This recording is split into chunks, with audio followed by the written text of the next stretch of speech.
Hi there, everybody, and you're very welcome to the latest episode of the South Tip Arts Podcast. Well, this week we were disappointed with the escalation of the COVID restrictions to level 3, which means that we once again have to close our doors to the public. We were due to have all our little friends for our art classes come back this week, and indeed our adult classes as well. And unfortunately, these have all had to be suspended for the next 3 weeks. So our apologies to everybody who was looking forward to coming back into their art classes after such a lengthy break. Another casualty of us having to close our front doors is the subject of this week's podcast, and that is the latest exhibition, which was due to be opened on Thursday, the 8th of October. New work presents painting, installation and text made by 3 Tipperary-based artists that were selected as part of South Tipperary Arts Centre's Curator-in-Residence programme 2020. Independent curator Anne Mullee mentors the artists to produce new work, initiating a series of meetings and professional development workshops, which began in February. The programme was quickly forced to adapt to the online world as the COVID crisis emerged. Inevitably, the resulting work is not unscathed by the events of the year, with some of the artists teasing out issues such as loneliness, injustice, domestic violence, and the notion of the self. The artists involved are Lorraine, Cleary, Sheenagh, and Phil and Martin from Nocht Studios, and we'd like to take this opportunity to thank them for their patience with the process, and indeed to Anne, the curator, for adapting so readily to everything that came her way, and to congratulate them all for making new work in such a time of crisis. Well, this week I had the opportunity to sit down with all the artists and Anne to have a chat about the process and what they learned from their journey through this project. Anne Mullee, you're very welcome to the South Tipperary Arts Centre. It's been a long number of months since we've actually seen you in the flesh. Your entire project really had been upended completely by the COVID lockdown, and now as we speak we sort of find ourselves back in a similar situation whereby just on installing the exhibition that you've spent so long working with the artists on, now we are not going to be allowed to have it open to the public. You all have done so much adapting over the last number of months. What would you say is your takeaway from this project? Like what? I suppose that it's kind of the ultimate test, I think, of an art project where, you know, you are frequently in a position where you have to adapt to unexpected developments. Normally they're not remotely this dramatic, you know. It could be somebody sort of becoming unavailable or falling ill or work being damaged, or, you know, there's all sorts of different things that can happen. But this is definitely a first to me for the whole country. So I was very lucky, I think, in the sense that we all had time to meet face to face initially for studio visits back in February. So we had we made that first contact and kind of started to get to know each other a bit, and didn't have to try and initiate that through digital means, which that would have been so much harder. It was so much harder, I think. So thankfully there was that kind of baseline to work from. So when we did have to pivot then to holding our meetings and workshops online, we at least kind of were a little bit familiar with one another, so that was good. I suppose you kind of get used to that Zoom thing as well, don't you? Yeah, I'm not a massive fan. I suppose we're all a little bit kind of jaded by it. But I suppose then again, the more that you actually have to immerse yourself in it, whether you like it or not, the sort of easier it becomes. And I mean, I don't know if you found like that you did that kind of thing with your friends over the when we were really in full lockdown, and that's something that, well, I never did that with my friends before, but actually found it was kind of fun in some ways. In some ways, yeah. I have one very close friend that we Skype a lot because she lives in the Netherlands. But for work purposes, I thought it was really interesting. I mean, we were learning a lot about communication and the importance of the nuanced communication, body language and so on, that we are kind of like picking up on that we don't really realise. And then when that's taken away from you and you're having to sort of do it through a video call, you kind of have to be quite clear and, kind of like check that everyone understands one another and things are conveyed properly. And so it kind of creates this kind of interesting approach where you're definitely not second guessing everybody. Can I ask you, just the artists that we have involved are Sheenagh, who's based locally just outside of Clonmel here. We've Lorraine Cleary, who's from the Tipperary area, sort of over towards Arhello direction. And then we have Nocht Studios, and Philip from... Philip is from Clonmel. It's from Clonmel, from the town, very close to where I'm from myself, actually. What was your criteria when you selected those artists together as a group? Like, what was it that made you think that these works would sort of speak to each other? Yeah, as a mentoring project, I was kind of looking for artists who were at a point in their career where kind of some direction would genuinely assist them in kind of moving forward. And for each of them, there was an aspect of that. With Nocht, it is Philip Ryan and also Martin McGloin, who's from Sligo. They are architects, designers and artists, and they are applying kind of more design-led thinking to making art objects. And I thought it was interesting. Their approach is kind of more from that kind of engineering perspective in a way, but they're also looking at what an object can be in terms of something in the abstract. So they're kind of teasing that out, and I kind of find that their focus maybe so far was quite process-based, and for their process there's a lot of mechanical stuff to work out. So they're using things like Raspberry Pi to...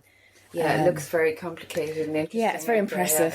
There's lots of wiring, and they're challenging themselves by kind of learning and teaching themselves things that they didn't know how to do. So, Martin's an amazing fabricator. He kind of also works for the Joseph Walsh Furniture Studio, which is like a really high end, beautifully crafted art objects and furniture.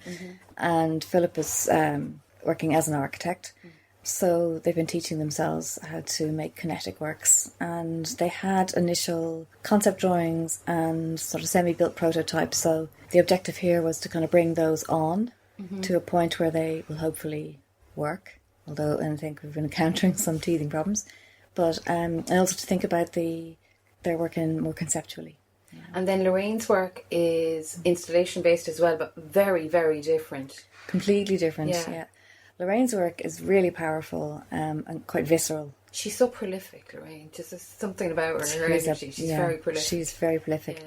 She's one of the artists I've noticed who has. I think she's had maybe 2 or 3 exhibitions sort of during COVID, and then I guess when we were allowed to see things. Yeah, which is incredible. And like she's been so busy. She's been really busy. Which is brilliant. Yeah.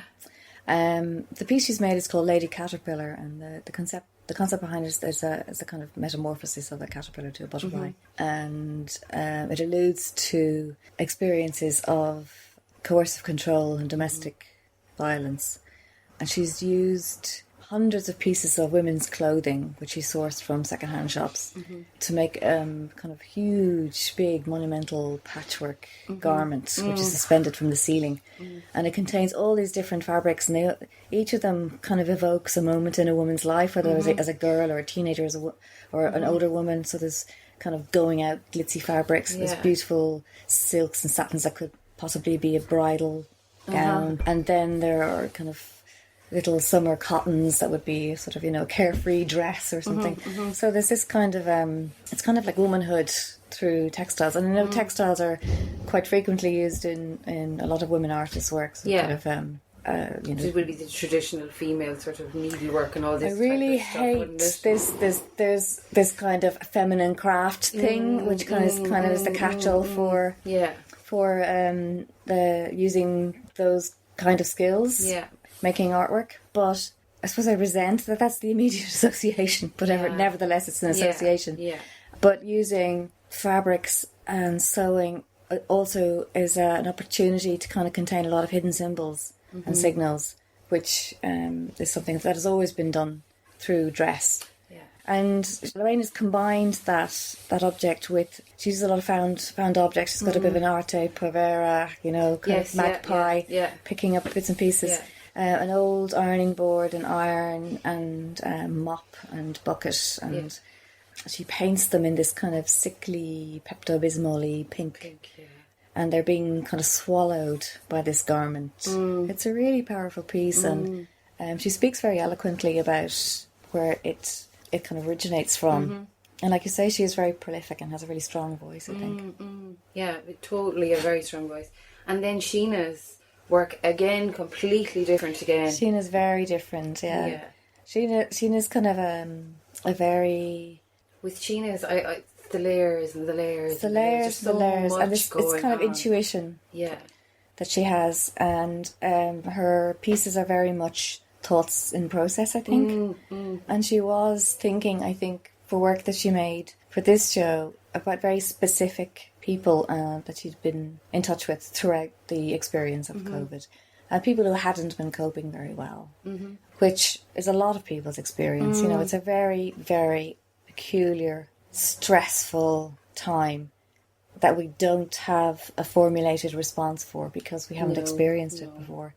So she was influenced by, it was particular two individuals, I think, who were coping badly with it, and has made a series of paintings and drawings and collages, which are selected for this show, and also is making, as the show progresses, a series of probably what will be 9 drawings of faces, which will be, hopefully we'll be able to display the first 3 of those towards the end of the show. And the hope is that the 3-week lockdown will be 3-week lockdown, and there might actually be a couple of days for the show to be open to the public, but you know, we obviously we don't know. That's the worst part of it all, isn't it? They're just kind of not knowing. Yeah, I think we're used now though to the sort of like, well, we just don't know what will happen when. And the picking yourselves up and having to then kind of, you know, it's difficult. Restart is tricky. It's very interesting, having spoken to a number of artists over the lockdown. It's very interesting that some people found that they worked and got loads of work done, and other people just found that their brain just went complete fog. Even if they weren't in the heights of anxiety, it just throws this uncertainty. It's like you can't focus on anything. And it's interesting from person to person what it can do to you, you know, just psychologically. Yeah.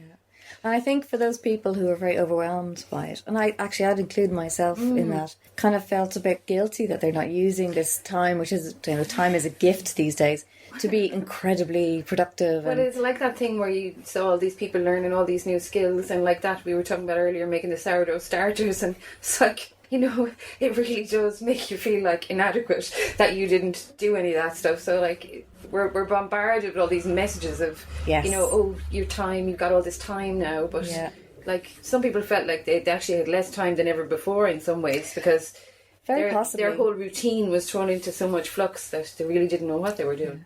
I mean, you have to remember that for a lot of artists, for probably, you know, for those artists who don't have a home studio, they weren't able to work. They couldn't go to their studios. They couldn't, you know, actually go and pick up where they'd left off. So they were kind of disconnected from that thought process, or if they're in the middle of preparing something for exhibition, that they couldn't go and pursue that. So, and sometimes not being in your workspace makes it really difficult to kind of, you know, be in that right frame of mind. Some people need the workspace and the home space, and So I think what all of the artists have achieved here, Lorraine, Sheenagh and Phil and Martin, is kind of amazing. It's been, you know, I think it's been really, really difficult.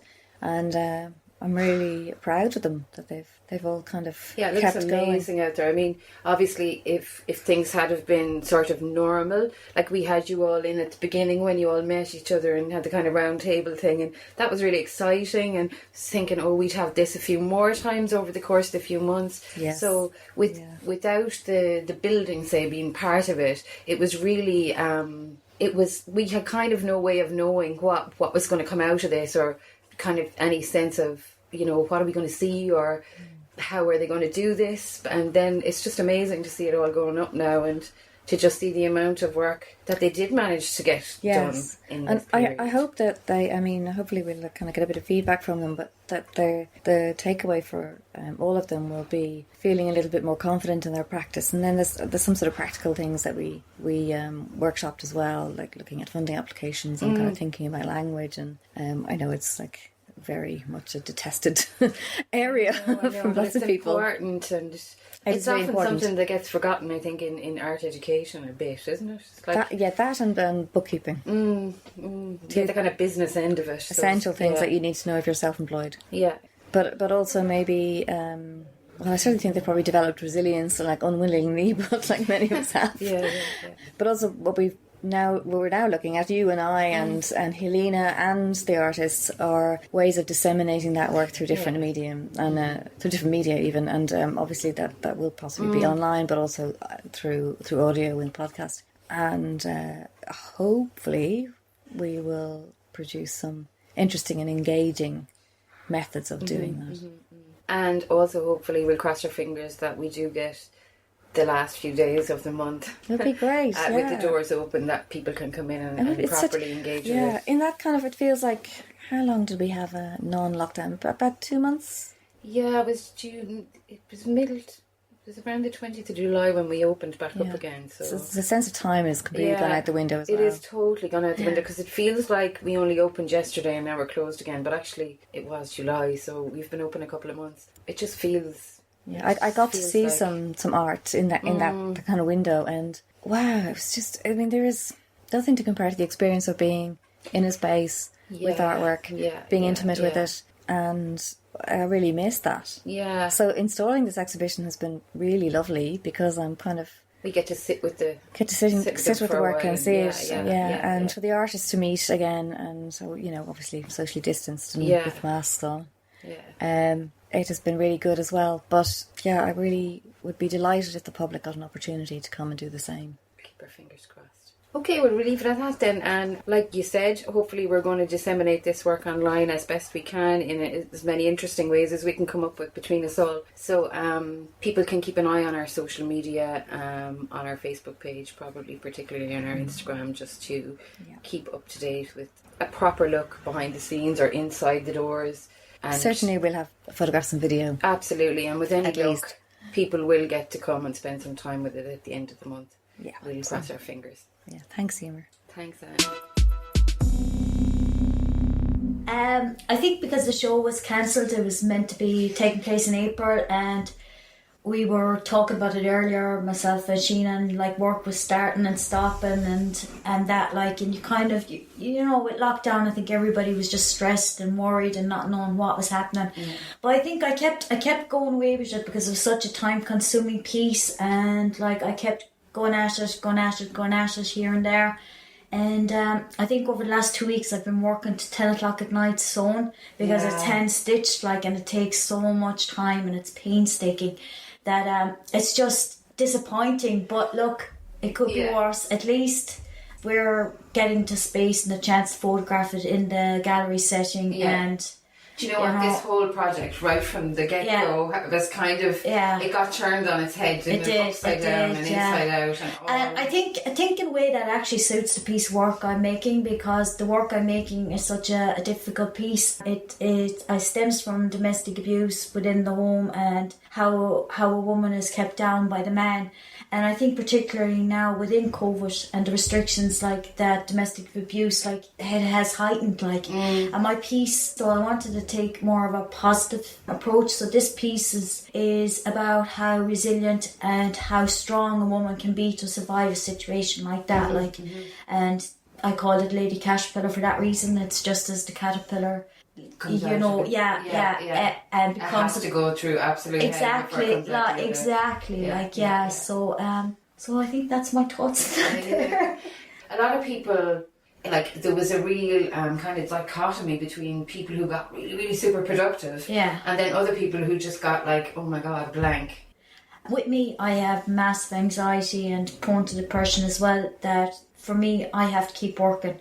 And I know some days can be difficult, but I feel that working and keeping at it frees my mind, like, and it helps me to process things, and it's therapeutic for me, like. So I just kept at it, and I knew this show was coming up, and I had a show there for the last month as well in Cork, so I knew I was working towards that. It's like having something to focus on. It was. I suppose it's always easier to have to work towards something than to just make work for the work's sake, you know? It's so good to have something to work towards, like, no, definitely, like, And then I have one coming up in 126, a continuation of the one in Studio 12, so I think we can branch out and make the work bigger as well. So like that's in January, so we don't know where we'll be. You've got something to work towards something. again. Yeah. That's great. Yeah, that's really good. And I have a solo show on the Excellent Tip as well next year, but I don't know the dates. Like, but another different piece again. Like, that's brilliant. Yeah. So just keep working. And how did you find it was supposed to be kind of collaborative, and that you would have spent a lot of time in this space together? Yeah. Had that been allowed at the time? I wish it wasn't. How did you find the whole kind of digital interaction with everybody? I suppose it's different. The digital world is different. Like it I know it is entwined within our real world, but there is a degree of separation, and like, you know, it's not the same as being in a room. Like myself and Sheenagh have been chatting away now today, and it's great, like, you know, and we'll probably meet up for coffee. It is because it's like talking on the phone. I hate talking on the phone. Right. You're finding something to say and you're trying to think, whereas if you're sitting in a space, someone, you might be having a cup of coffee chatting, and you just chat and it's natural, whereas it's forced. Did you find, I think I kind of found, like, between so many Zooms over there, like, you get to the point where it almost becomes okay, because you've done so many of them that you're like, now you can I'm just going to carry on. It becomes normal. And it does start to become like... it does, and it's so better than nothing at all, isn't it? I know, It is scary, though, to think that over an internet, over digital is normal. Like, it's isn't like... Yeah. It's a whole different world we're living in. It is.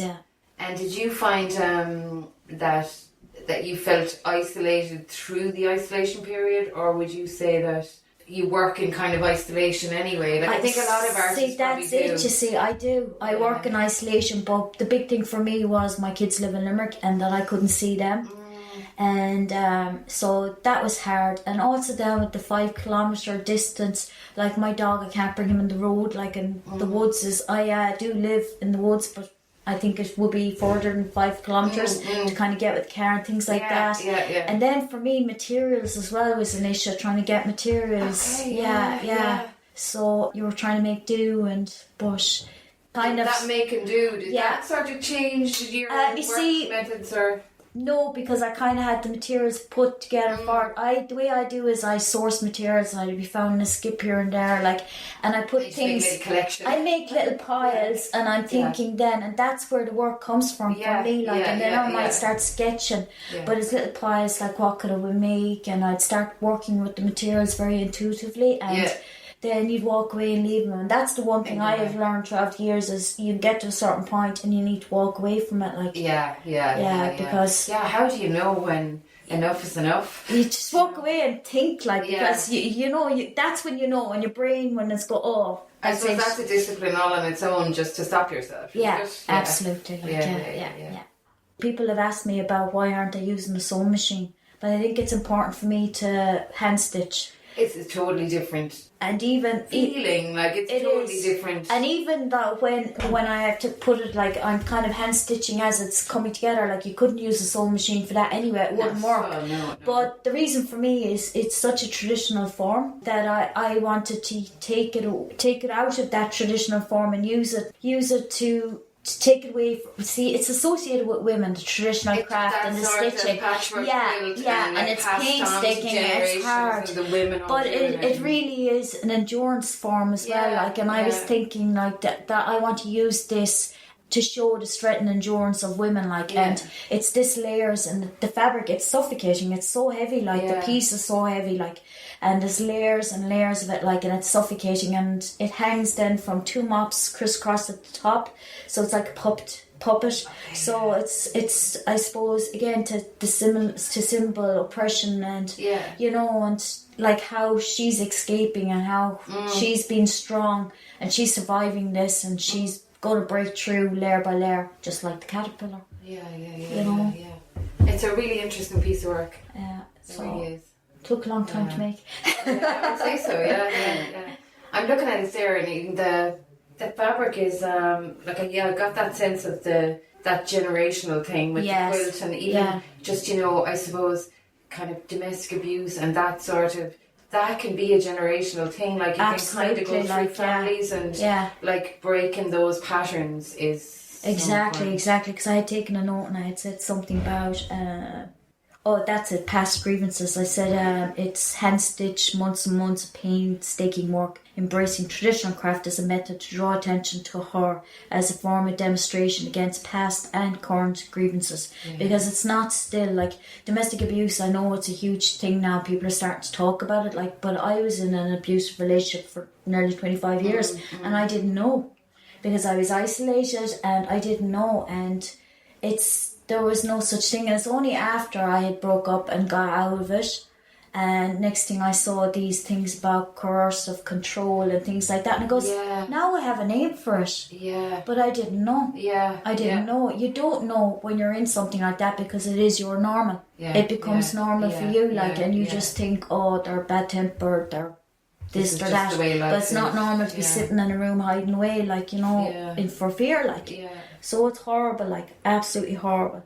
So I wanted to make, and I was looking for a title for the piece, and I was looking at Sister Goddesses, Goddess Trinity. I didn't like any of them.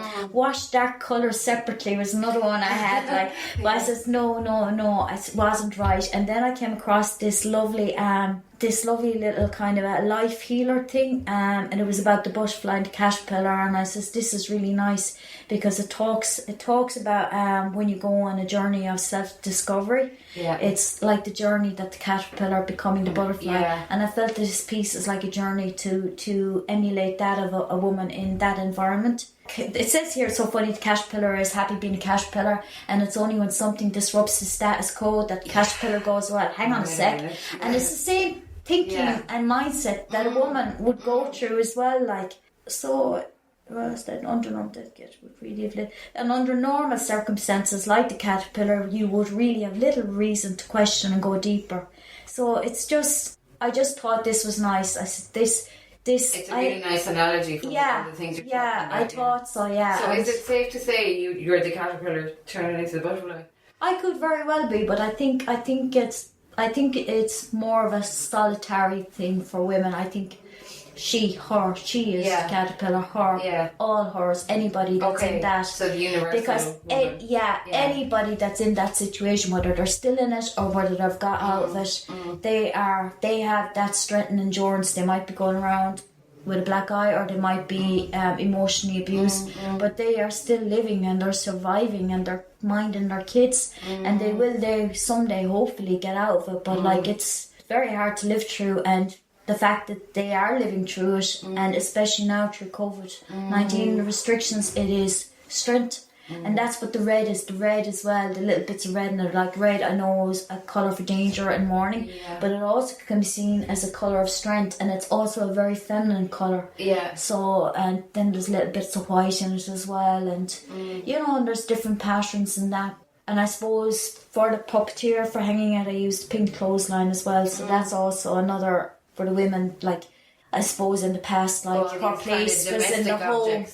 Her place was in the home, like, and like she was kept there, and it's I suppose once the woman stepped out of that place, like, then it was walking into man's, I suppose, environment, and I suppose that's not liked or not. I don't know, it's not really the right way to say it, but you know. I know. Lorraine, thank you, Emma. The best of luck for this show, and you, like, it's brilliant to see that you've actually something even to go forward into, to keep going again. It's brilliant. Well, I'm delighted to be here in Clonmel in the Tipperary. Like my part of the world, Tipperary. Like, it's nice to be shown here. Like, it's lovely to have you, and well done on all the work and all the chaos that has thank you been for having happening me over the last few months, and we're delighted to have you all in here. I know the chaos will stop. Will it ever end? Thank you, Emma. Thanks a million. My work is about trying to materialise or realise or actualise my confusions, delusions and conflicted states, as well as, and more so, my sense of amazement and utter fascination with this world, the seen world and the unseen world. Through form and shape, language and colour, my work helps me to get at that fascination and the terror too, in a way. It helps me get to it in a way that I can't necessarily get to through words or standard verbalisation. Just like life, along the way I fail in many ways. And of course, these failures are inevitable. But that failure itself is useful and worthwhile. It can even be pleasurable and beautiful, because that way I'm tapping into imaginative faculties, resources and potentialities that maybe aren't activated and never would be if you're just making things that you know how to make. I'm always trying to move away from formula and the formulaic. I really like to surprise myself, but more than that, I like to challenge myself. That's why I turn and oscillate and roll between what might be called abstraction and figuration, because I think we all contain so many selves, or more specifically, so many variations of self, whatever self even means. But in the end, it's not the self or a selfhood that interests me.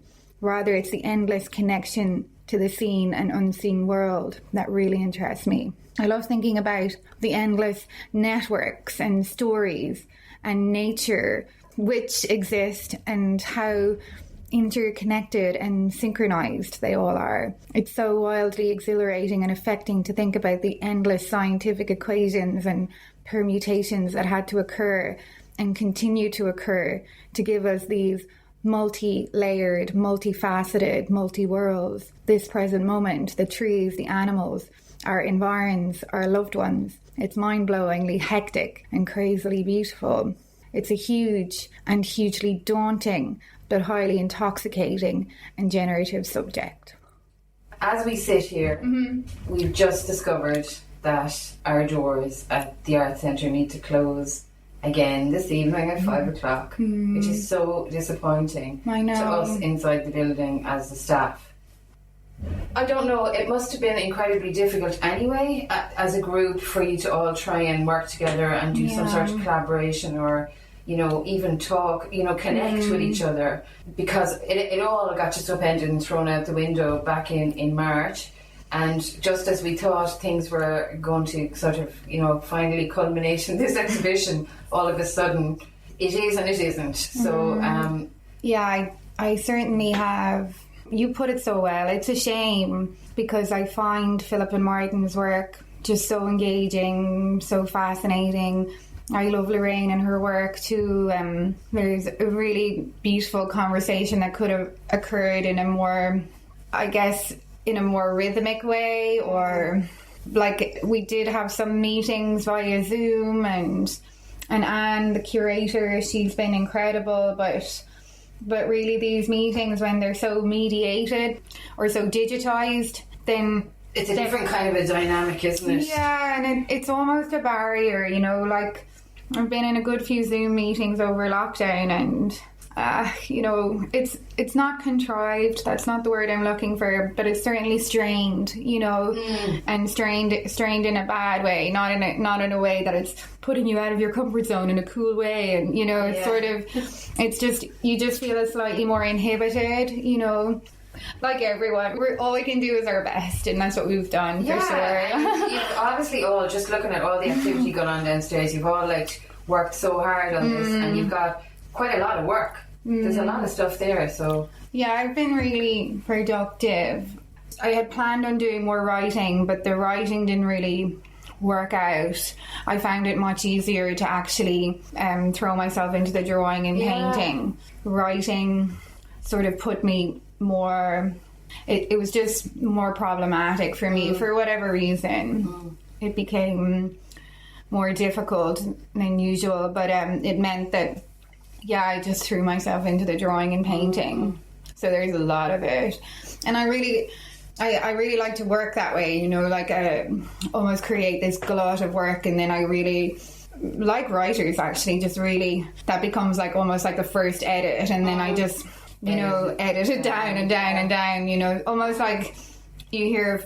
You love photography. Like in the old role of 36, you'd always hear photographers say if you have one good, yeah. I can relate to that, but at the same time, I work slowly, and then sometimes I work very quickly, and it's similar in the same way that the work oscillates between what someone might call abstraction and figuration.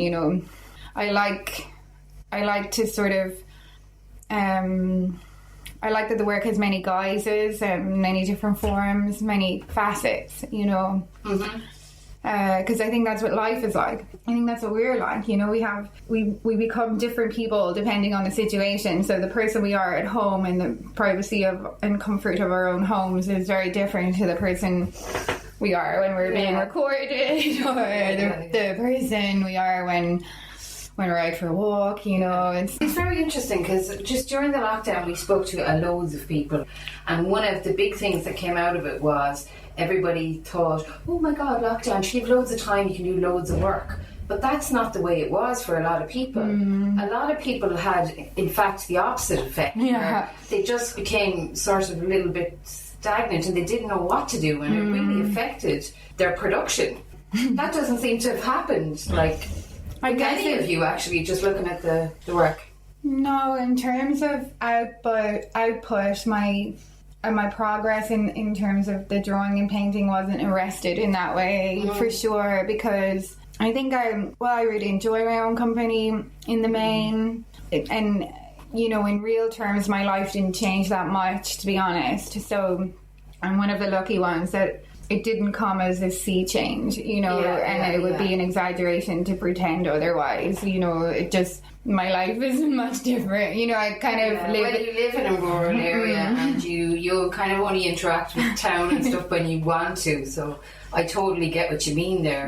But I think even just psychologically, a lot of people just, it was that kind of, you can't go, like, even if you wanted to go somewhere you couldn't. No. Even if you're happy not to go somewhere most of the time. I mean, I find all of a sudden I'm kind of happy enough like that in my own company as well, but the more it goes on that I can't do something, the more it really does start to grind on me. Yeah, like I'd love to go visit my friends in London, and another really good friend just moved to Berlin. I'd love to be able to, these kind of things. I used to find trips abroad, particularly to cities, like just so enriching or something. So enriching, that's a perfect word, and so stimulating, you know, so generative. So I used to go, obviously I did my masters in London, and I still have like an amazing set of friends there who've actually, in fairness, that's been a beautiful thing through lockdown.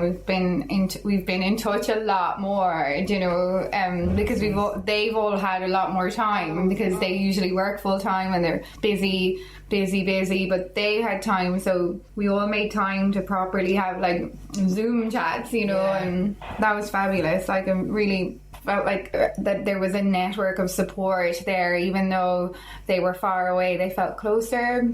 But I do miss going to cities. It's such a privilege, like, and I miss that for sure. I miss that, like you were saying. I miss the freedom of the potentiality, the possibility, you know. The possibilities, that's it. I think I miss the possibilities. But in terms of this project, I suppose maybe it was helpful to have something to work towards as well. So, oh my goodness, like, focus. That's really important in life, to have something you're working towards, even if it's just a goal that you're setting yourself. I think it's been really helpful in many respects. Like you say, it kept, you know, I think the trouble with anxiety, we'll call it like COVID-19 anxiety, the trouble with that is that we can tend to catastrophize, and it can spiral kind of exponentially, and before you know it, you sort of like, you know, you're spinning out of control, and it's a spin of your own doing, you know. But yeah, this has really kept me quite grounded and focused, and, you know, if anything, it's kind of, I don't know, I feel more fortified and galvanized, like, in myself. Yeah, no, it's been a joy working with the guys. I would have particularly liked to have gotten to know the guys better, because the first drawings I ever saw were architectural drawings, and that's a very rich kind of territory for me. I like architecture. I love the language of like building and construction. And it's a world that I was very involved with as, you know, growing up, because my dad was always involved in that industry. But yeah, unfortunately those chats didn't naturally happen. But at the same time, I think with all these things, with all good things in life, that this is just the beginning, and, you know, hopefully going forward of forever now, Lorraine and the guys, Martin, Philip, you know, that we will, hopefully it'll be a conversation that will continue, you know. This is just Yeah, this has been a really amazing provocation for conversation, and hopefully that conversation will continue. Brilliant. Lads, so Nocht Studios, Philip, you're from here in Clonmel, very close to where I'm from myself. Martin, we'll say nothing about you, but you're adopted. Yeah. How did your collaboration come about? How did Nocht Studios form initially? So Martin and I studied together in Dublin in DIT. We both studied architecture, and we've been friends since I suppose first year in college there. And then when we graduated, it was kind of artist story seems to be about recession, but I emigrated the recession and Martin stayed in Ireland, and then we both actually ended up working outside of Ireland. And it's only in the past few years that we've both been actually back in Ireland, so we obviously stayed in touch, visited each other, and during those years since graduating we talked about ideas that were outside, I suppose, both of our professions and stuff that interested us creatively. And then when we came back, we were both in Ireland at the same time, and Martin's based in Cork at the moment and myself in Tipperary. It was close enough to actually begin to meet more frequently, and through that then we began to actually just try realize some of those ideas into work. And it's really, it's just it's both of us talking about ideas we have with each other. And then Nocht is basically a vehicle for those things to happen under. But it's constant kind of conversation about ideas more so than anything else, really. And it's stuff that interests us. So you both have day jobs. You're both working as architects at the moment. Well, I work in architecture practice in Clonmel, and Martin actually works as a designer with a furniture company in Cork. So as a product developer. Okay, that's interesting. And the transition over into the kind of art world, is that something that have you exhibited in a number of galleries, or would this be your first show? No, this is our first kind of display of the work that we've been doing, and in a way it's kind of sharing the process we want to work, like in the way that we want to work. So we've decided to, because we work in practices where we have to kind of draw and plan things out in a lot of detail before they happen, like architecture, we wanted to work in a way where we're producing like one-to-one physical prototypes of ideas and using them as the medium to test ideas and test how they're working. And that's really what this exhibition is about for us, is to show kind of for the first time our method of working and these objects that we're using to test ideas. How would you say has been your experience? As both sort of designers, you wouldn't be sort of privy to the entire process, if you know what I mean, like from start to finish. Has this been very different in the fact that you've had to take it from concept all the way to product, and you're completely responsible for all of that? Has that been a challenge, or has it shown? It's fun. I think it's been fun. I think when you're a designer or designing stuff, you rarely get to be hands-on with the thing, and as well as that, it's often a more drawn-out, slower process. So actually having an idea and then realizing it yourself in whatever way that is, and whatever way that's realized is a really interesting way of working. It fulfills an urge that you don't really get in design, because things can be drawn out. Often you're working with clients, and in this case, like the client, is the gallery in this instance, and we're working with Anne in producing our work, but at the same time we're kind of autonomous about what we're producing and what way we want to present it. And I suppose with the way we saw this exhibition is really like they're prototypes for experiences, and there's objects come out of that, and I suppose our design background makes those objects look like pieces themselves, but often it's not really about that. That's just kind of like something we inherently do from that background, that we understand what the thing will look like, but we're more focused on trying to get something into a space and see how it interacts with people and what experience people get from that, more so than the idea that we can design stuff. That it's more about actually seeing firsthand that one-to-one experience with something, rather than the process of getting there. The one-to-one experience with your objects is going to be particularly challenging now in the new level 3 restrictions that we find ourselves in. So how do you think it will be possible to sort of disseminate your ideas without the physical presence of a viewer? Yeah, I think we're going to obviously create maybe animations or like video content that explain the experience or trying to capture the experience as much as possible. But in a funny kind of way, a lot of the ideas that we've been thinking about are maybe apt for the time, because we've ideas for kind of like larger gallery spaces where people are kind of separated from each other, and the workings of the object that they're interacting with is about like defining people as like separate bodies that are autonomously walking around, and which it might actually lend itself to artwork that is possible during this time, opposed to, well, in an outdoor space, I suppose, in this climate. I suppose. Yeah, exactly. Yeah. I suppose level 3 just means galleries are closed, and that is difficult. Like one of the things we've had a conversation about is when you're kind of designing stuff or creating stuff that's about experience, you don't want to be descriptive about what experience someone should get. So like recording it or animating it, it helps explain what the thing does, but doesn't explain how you emote, like that kind of emotional reaction you might have to something. Or it's very difficult, for example, like with the pieces that we have in the gallery that for this exhibition, that if you record it, it's not the same as you interacting with it, and the joy of it is that interaction. So it is extremely difficult when stuff is closed, that you have interactive installations that no one can interact with is problematic.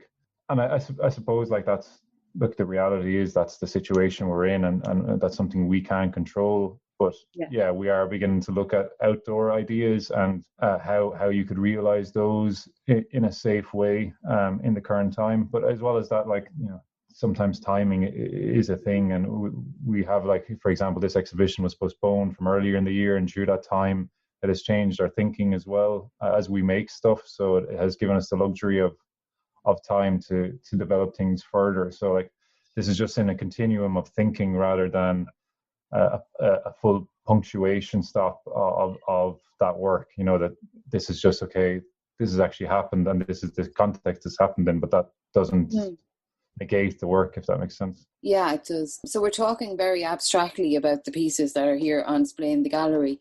For anybody who's listening that can't grasp kind of a sense of what we're talking about, how would you describe what you've produced in terms of objects? If you were to describe it to someone who can't see it. There are 4 pieces that we've presented, and they're prototypes for 3 works or 3 ideas. So we have the titles, we've titled the ideas, at least, Narcissus 1, 2, and 3. And the name is not pertaining to the sequence in which we designed them or conceived them. It's pertaining to the number of people interacting with them. So Narcissus 1 is a wall-mounted mirror. It's about 2 foot in diameter, and it's circular. And in its default state, it's a front projecting light, so you have a circular light, and as you approach it and interact with it, as one person approaches it and interacts with it, the light transforms into a mirror, and you are kind of revealed your kind of self-image, let's say. So that's Narcissus 1. Narcissus 2 then is a freestanding full-length mirror, which is about the size of a door, let's say. And it's a black frame with a glass panel inside. And as two people interact with the piece, so one on either side of this glass panel, there are also 2 lights, one on either side, and they alternate randomly from shedding light on either side of the panel or either person.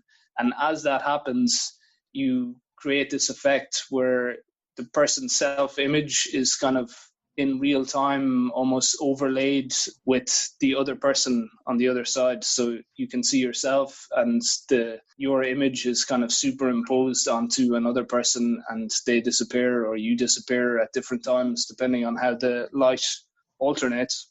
That one really needs 2 people for the interaction. Yeah, exactly. On its own, it does it does a kind of weird effect of, especially in the space that it's been shown in now at the moment, the space is symmetrical. So as you approach it, it doesn't look like a mirror because it's a reflective plane, symmetrical space. The space is also mirrored, so it creates these kind of like tricky illusions, which for us has been really nice to see, because that's part of the process of prototyping it, is to see like these kind of serendipitous moments that occur with it, and maybe how we might exploit them later. Throughout the fabrication process, there were several times that frames appear in the work, like the different testing, and often you kind of you're expecting a reflection to happen, or you're not anticipating that you're actually looking through an empty frame. So it's been funny actually seeing the work kind of evolve. That and internally we have this language now where we're kind of